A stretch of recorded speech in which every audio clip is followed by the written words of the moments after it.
I've been told that this video will give you a panic attack and like cause you like existential crises. So okay, I guess we'll watch it. Why your brain blinds you for 2 hours every day? What is this? The world you see is not real. You're not living in this very moment that you're experiencing, and nothing is like it seems. It turns out your brain constructs your reality as you're experiencing it. It edits your As a schizophrenic, this is insane to watch. memories as they happen. It lives in totally different time spheres and tells you a story about the world that feels real. What's going on and who's really in control of your life? Okay. The gap between reality and you. Vision is maybe our main source of information about the world, but in reality we don't really see that much. Only a thumbnail-sized area of your visual field is in high resolution, while the rest is out of focus. If it doesn't this is feel freaking like me this, out. that's because it's made up by your brain, using a pretty neat trick. Each second, your eyes make 3 to 4 sudden jerky movements, saccades of 50 milliseconds, focusing from one point to another, scanning your environment to get different sharp images that your brain then edits together. During a saccade, your brain shuts down your vision so you don't see a wild motion blur.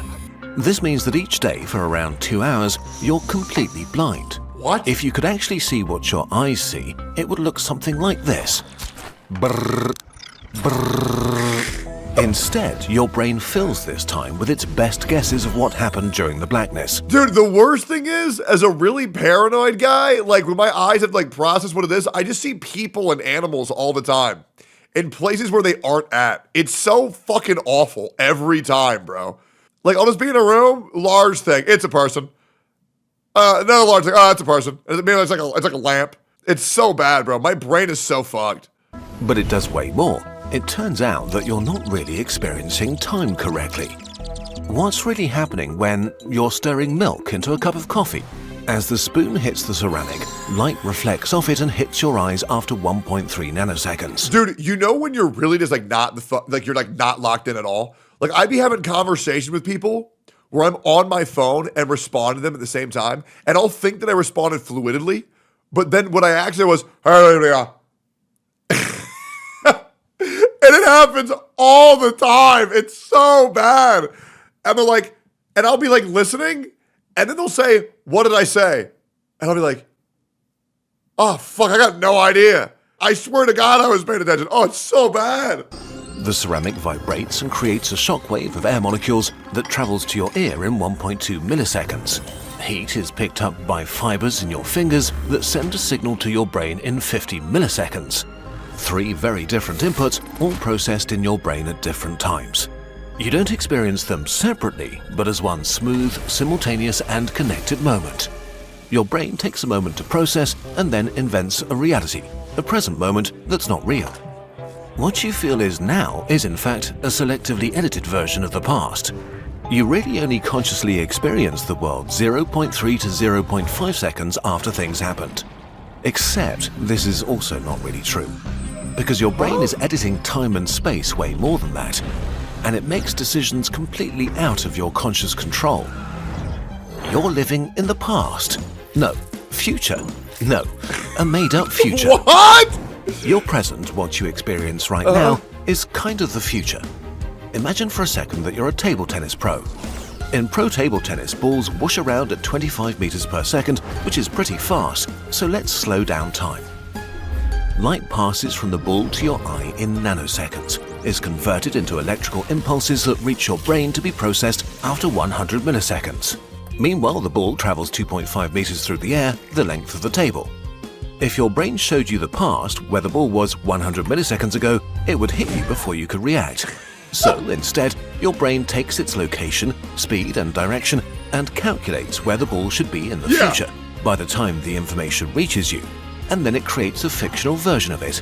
Now, I will say, my brain works way better than other people's brains, and that's why whenever I do anime opening quizzes with songs that everybody knows, I always win. Because my brain is just faster at computing things, and also, I don't require the ability to think before I speak, and you can tell that every single time you watch my video because I just be saying dumbass shit. This is what you see in your fake present, a fake ball that's somewhere else. But you don't need to just see the ball, you want to smash it back hard. If you acted now and started swinging your arm, you'd miss by a mile. Things are just too fast. So before the ball even touches your opponent's bat, your brain starts predicting where it will likely be in space after they hit, based on the other player's posture and your table tennis experience. But as it can't be sure if it will be correct, it prepares multiple different responses. Maybe the ball will be here, or even here.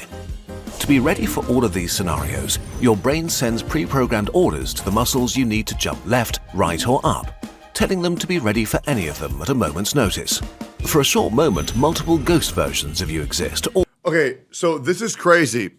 All right, so once again, I'm a very paranoid man. I took one of my friends out to get coffee this morning, and I did a U-turn. And when I did this U-turn, I accidentally cut somebody off. They were going way faster than I thought they were going, and they like honked my horn, and they were like flashing their lights. And in that moment,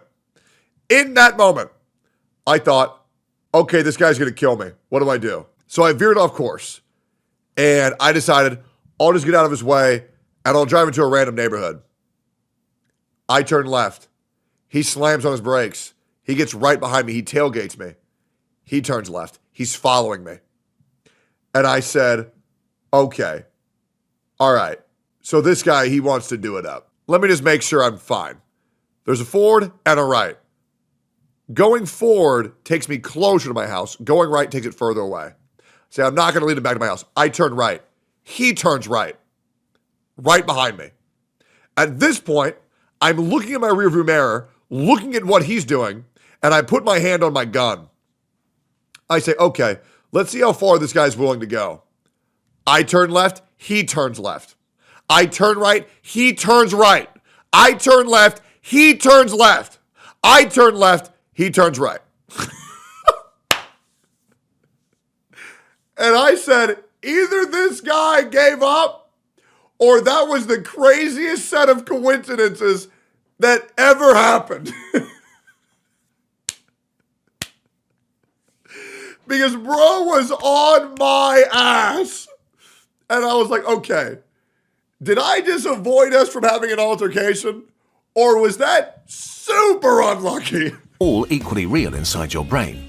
And then as your opponent is about to lay into the swing, your brain decides on a single Anyways, I U-turned and then I shot him. future that it thinks is most likely. All but one of the ghosts are deleted. You only ever experience the ghosts that won, never the potential ones. The order to the muscles to act out the winning movement is triggered even before the ball is hit back to you. You are totally oblivious to this. By the time you consciously see the ball coming at you and decide to hit it in a particular way, your body has already hit it back. In reality, your brain already made all the decisions. Your conscious experience is nothing more than an invented future, a prediction based on the information your brain received a fraction of a second ago. This is not just true for extreme sports like table tennis, but also for walking. Walking is time travel. After your game, you're walking back home, seemingly choosing your path and reacting to things. Meanwhile, your brain is operating in 3 different time spheres at once. It processes the sensory feedback of the past, it calculates the current state of your body, and it predicts your future.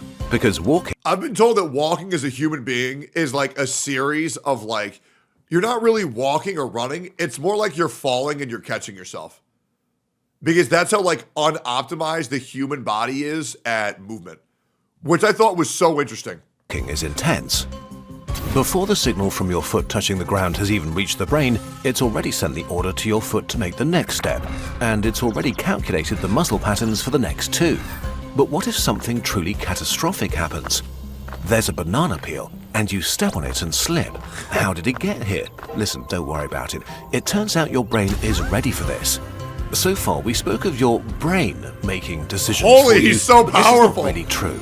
You don't have a central control room where the world comes together.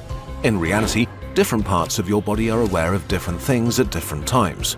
Your spinal cord usually knows stuff before your brain. You know what's a way you can really fuck with people who aren't paying attention? Or if you ever want to send somebody into a bigger panic attack that you can already tell is having anxiety, here's what you do. Just give responses to things they're not saying and react disproportionately to how they're feeling, right? So like if someone's having anxiety or having a panic attack or you want to give them one, you'll be like, hey man, you want to go to Wendy's? And you say, yeah, dude, the fucking quarterback, man, he was killing it this season. They're like, and just respond like completely normally as if that's what they said. And they said, what are you talking about? You say, what? It will freak them the fuck out. Yeah, that game looks all right, I guess. Yeah, I know, man. Yep. I've already done this before. It's so bad. You know what sucks? I had this happen to me like 3 days ago. I was having crazy anxiety. And my friend was like, they were tweaking. They were on one that day. And they were having just insanely disproportionate responses to the things that I was saying. And I was like, please, stop talking. Please. I want this conversation to end. Okay? You're freaking me the fuck out. What you're saying is making no sense. Just stop talking. So bad, bro. It was so bad. Were they actually, or was it you? I think we were just both disconnected because we both just didn't have any caffeine that day. And even within your brain, different regions process the same event at different speeds and make independent decisions. As your foot catches the peel, the gyroscope inside your ears notices a sudden change of your position in space.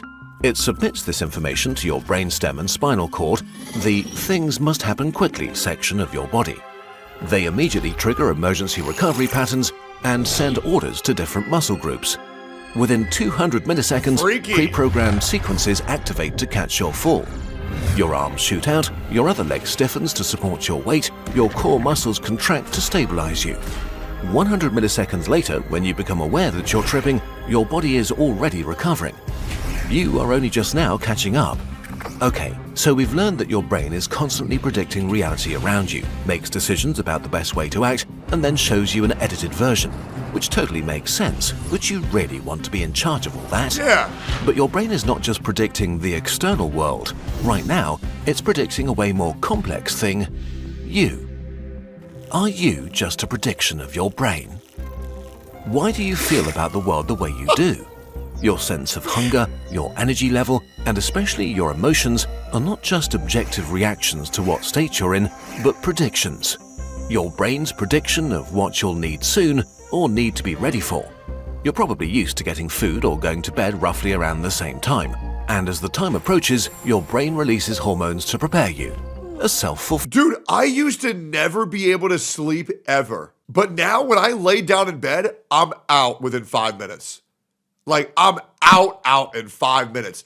Biggest thing that I did was getting on a schedule, waking up at the same time every single day, and doing some exercise, and drinking as much water as I can. Like, before, I would be in bed for hours doing fucking nothing. Now I'm up, bed, sleep. It's so nice, bro. It's so nice. Fulfilling prophecy. You get hungry or tired because your brain assumes this is the time when this is needed. This is the most striking thing about your emotions. They aren't just reactions to the outside world, they're predictions. When you go to a party, your brain isn't waiting to see how you feel once you get there based on how the party actually is. It analyzes your experiences of past parties and who it expects to be there, maybe close friends you feel safe around, maybe people you don't know who are a less socially secure bet. Maybe your brain remembers a party where you felt anxious and that experience stuck. This can be pretty annoying. If your brain predicts anxiousness, it adjusts your heart rate, hormone levels, and muscle tensions before you even enter the room. It prepares your body for anxiety, making you actually feel anxious, which then confirms the brain's prediction and gets saved for future reference. Does this make you feel like you're just along for the ride, forced to experience whatever predictions your brain feeds you? Thankfully, it's not quite like that. Your conscious self is obviously not the decider of most things as you go through. You know what else is cool? So when you're born, your skull isn't complete. And that's that soft spot in your head. And your skeleton structure of your head is slowly building itself after birth. And I think it takes like 12 years for like your brain to be fully covered by your skull.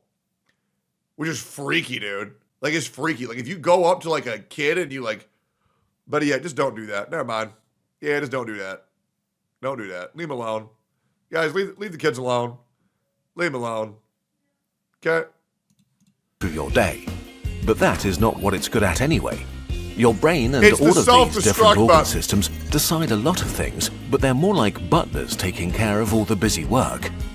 You may not be in the driver's seat, but you are the passenger that decides where to go. What your conscious self is good at is long-term planning and abstract thinking. It's a storyteller that tells the story of your life to your brain and to yourself, wherever the edges of these overlapping entities melt into each other. You are able to see the big picture that your internal prediction machine could never begin to grasp. You are the part of you that can edit and write new predictions into the system. Sometimes you and your brain disagree on what's correct. Man, that But in the aware end, moment you are the was person so in power hard. who tells the story about who you are in this world. A story so convincing that you experience it as undeniable reality. What's And as also a happy crazy accident, is that you don't exist. And what I mean by that is your perception of you is the only version that exists within yourself, and no one else gets to see that. When you think about every interaction that you have with different people, you're going to realize that perception is reality, and you are that person to those people and those people only. It doesn't matter who you are. It only matters what you are perceived to be. And bringing your perception of who you are to how people perceive you is very important to do. Right? So like, you got to understand someone like Atsu sees me as like a Hitler. And then you got to understand someone like Ethan sees me as like Jesus Christ himself. Or Itoma sees me as Jesus Christ himself. Because that is the version that they have been exposed to. Now, realistically, I'm somewhere in the middle. Right? But like, to my chat, they see the best guy on planet Earth. To Enviosity's chat, they think of me as Osama bin Tectone. So understanding why people feel a certain way about you, knowing the experiences that they've been exposed, the information that they absorbed about you is very important. And you'll realize that next time you see a random guy off the street and you make all these opinions about him when you don't even know him. And you do it immediately because that's how our brain works. your conscious self is great at being happy about ice cream, fascinated by internet videos, and thinking deeply about Pokemon types. Pokemon! What if you could train your brain to be more than just a regular butler, transforming it into a lean, mean, problem-solving That'd be machine awesome. with supercharged critical thinking skills and next-level intuition to help make your reality even more interesting and fun? Thanks to our friends at Brilliant, you can. Brilliant helps you get smarter every day with thousands of bite-sized interactive Anyways, yeah, what he said, that's crazy, right? That was crazy.